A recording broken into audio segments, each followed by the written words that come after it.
culture is a profoundly interesting topic. What does the word culture mean to you? You know, we all have our customs and our habits and our beliefs that we engage in, and sometimes you will hear people say that if it's for a cultural reason, that's okay, but if it's some other reason, that's not okay. So the concept of culture is obviously a very important one to people in general. We often talk about the United States as being a multicultural society. And that is true in some respects.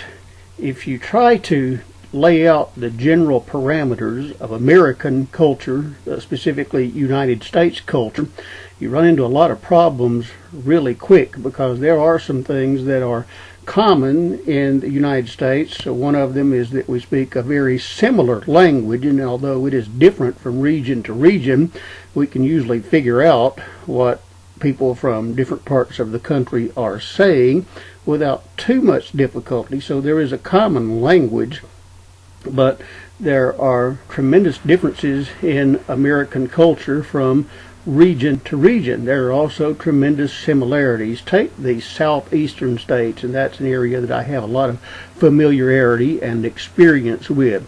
From about the Mississippi River, take the southeastern United States, from about the Mississippi River eastward, clear to the coast, you have a huge region where people are very similar in many ways, from Mississippi on over toward the Georgia coast and the Carolinas, and up in Tennessee and even in Kentucky to some extent.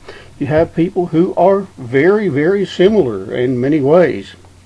But you get out to the southwest, and that's a different culture. Northwest is a different culture. Northeast is a different culture, and yet they are all American, or perhaps we should say United Statesian. There is tremendous differences in cuisine. And the area of the United States known as the South, there is an awful lot of fried food that has contributed to a lot of health problems in that area, whereas on the West Coast and in Denver, Colorado, and Seattle, and places like that, people tend to be more health conscious. So there are tremendous differences in culture. There are great differences in political culture. The United States has been called a very polarized society. I would go further than that and say that it's more than polarized. It's actually fractured or fragmented or atomized. Now, I personally don't have a political party anymore because you look at one side, there's so many things to disagree with. Look at the other side, there are so many things that disagree with. And, you know, so political culture is not only polarized, it's fractured and fragmented. Now, people have different ways of living. People have different preferences. I'm a big coffee and tea drinker. Some people won't touch the stuff, but I am. I'm also a moderate alcohol drinker, but some people won't touch the stuff. Interesting thing, in the southern part of the United States, there has been a tremendous prejudice against alcohol use over the years. Now, it's started to go away gradually. Some areas have gone from dry to wet, and many have gone to 7-day alcohol sale. But there was a tremendous dichotomy in that you had all these dry areas and teetotalers, and yet alcohol was very prevalent in those areas. You see tremendous cultural differences in religion. As I said, I'm very familiar with the Southeast, and what dominates in the Southeast in terms of religion, that was a weather radio that was beginning to go off there. I hate it when that happens, so I disconnect it right quick. I don't think anything serious is going to happen right here. But religious culture in the Southeast tends to be dominated by evangelical, happy-clappy, freewheeling type of worship services. Now, there are also others. You do have smaller numbers of Methodists and Episcopalians and Presbyterians who have a more formal approach to worship.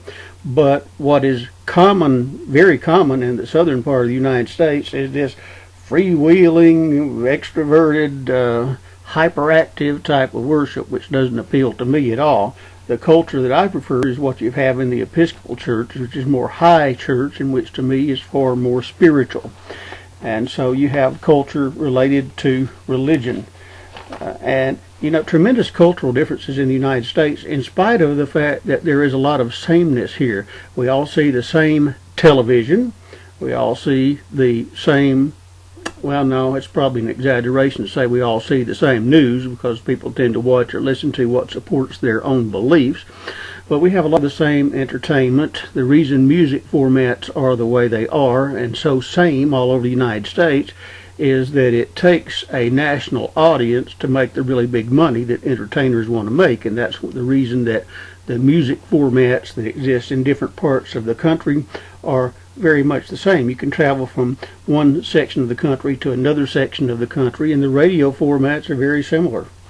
In many cases, they tend to be more different, diverse in larger cities, but in less populated areas, radio formats tend to be very much the same from area to area.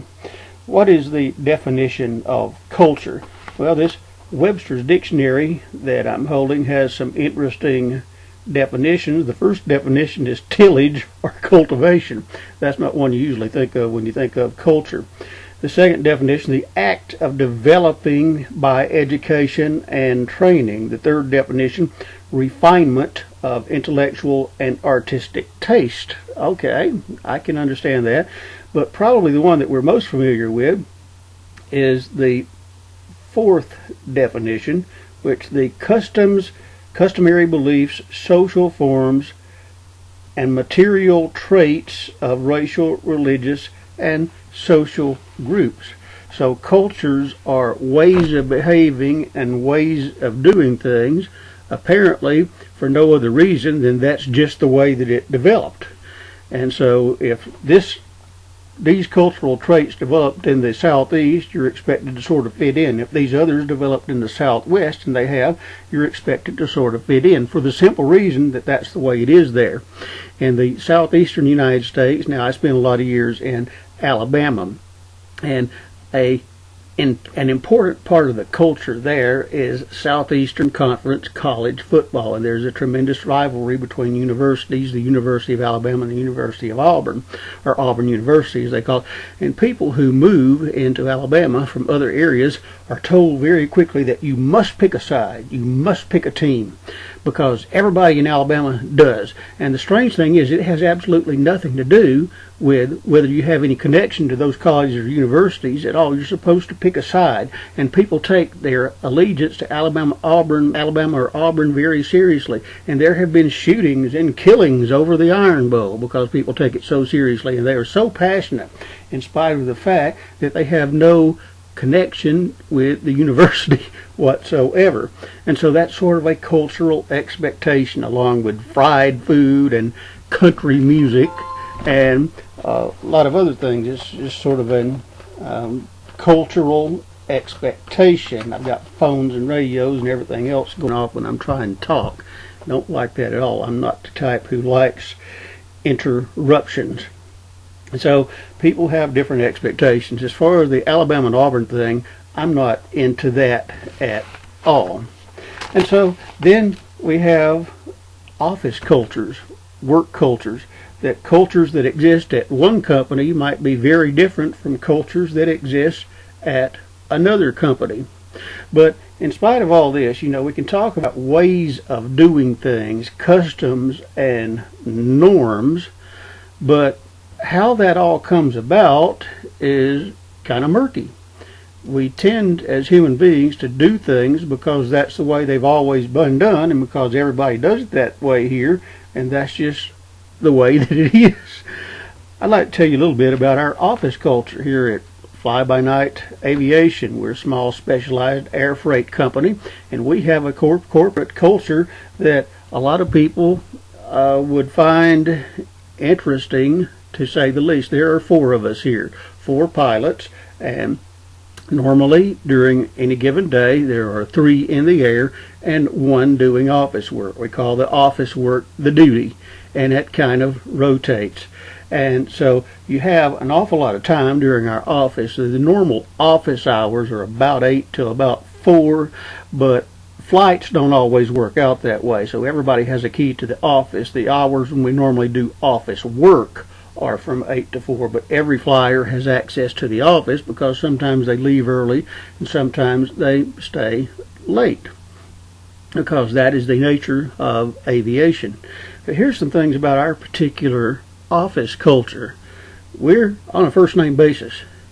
Don't ever call me Mr. here. If you were to come interview with a job here, I'm going to introduce myself as Paul, and that's what I want to be called. We don't have any formality as far as names go. We have open communications here. What that means is that anybody can talk to anybody about anything unless they're specifically told not to. We are not hampered. There is higher authority and there is lower authority. What we are not and never will be hampered by this chain of command structure in which information doesn't flow to the top because it's being cut off by some half-assed supervisor or department head if the business were to grow. Anybody who works for this organization can talk to anybody else in the organization at any time. And that's the way it's going to be. And if we were to grow and develop, we would not have management people cutting off the information flow to the top. Here's the thing.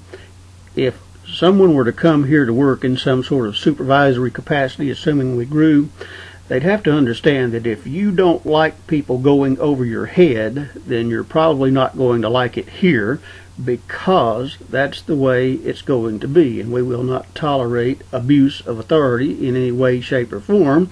Somebody comes to me or Dan and you retaliate, you're going to be in very serious trouble. We're probably going to get a week off without pay to start with. Next time it's probably going to be 2. Eventually it's going to be up to a month off without pay if you keep retaliating because people go over your head, and you might have to start talking about where you want to work if it keeps up. We have personal relationships here. Now, those personal relationships and friendships have their ups and downs. Around the first of the year, they've been kind of down, and I've been saying that I wouldn't socialize with anybody anymore because I was just aggravated with some attitudes and behavior. But traditionally, we have had personal relationships, and that extends to the fact that we have all gotten together with each other and socialized a lot. And everybody's come to my house, and I've gone to other people's houses, and there have been overnight stays and parties, and so personal relationships. We have had personal relationships, and that's been kind of down lately, but who knows, we may get a lot more friendlier again one of these days and start socializing again if I get out of this current attitude that I've been in lately. Lately I just haven't been wanting to do it. I just wanting to put some distance between myself and these people because of my frustration with people in general. So yeah, we traditionally have had personal relationships here, and by the way, those personal relationships do affect our work because we do look out for each other based on those relationships. We are single taskers, not multitaskers. And you get that from, if you're flying an airplane, which is of course our work, delivering specialized air freight all over the western U.S. and sometimes further, you fly a plane, you're doing one thing. And that's the way we operate everything. We're all single taskers. We're not multitaskers. Now, if someone were to come to work here and he thinks he can be a good multitasker, well, okay, you might be allowed to try it, but performance needs to stay good.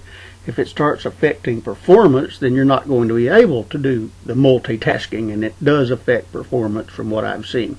So we are not a culture of multitaskers. We're more like single taskers. We will never have an open office plan. If I've got important things to do, then I need to be left alone to be able to do them. And so that means sitting in the office with the door closed and often locked for hours at a time if I've got tasks that I'm working on.